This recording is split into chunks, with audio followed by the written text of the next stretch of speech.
चिदात्मने सर्वान्तरात्मने श्रीमद् वेङ्कटेशाय मङ्गलम्। स्वतः सर्वविदे सर्वशक्तये सर्वशेषिने सुलभाय सुशीलाय वेङ्कटेशाय मङ्गलम्। परस्मै ब्रह्मणे पूर्णकामाय परमात्मने प्रयुञ्जे परतत्त्वाय वेङ्कटेशाय मङ्गलम्। आकालतत्त्वमशान्तमात्मनामनुपश्यताम् अतृप्त्यमृतरूपाय वेङ्कटेशाय मङ्गलम्।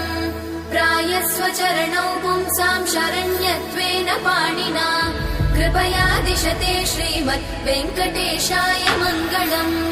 दयामृततरङ्गिण्यास्तरङ्गैरिव शीतलैः अपाङ्गैः सिञ्चते विश्वं वेङ्कटेशाय मङ्गलम्। स्रग्भूषाम्बर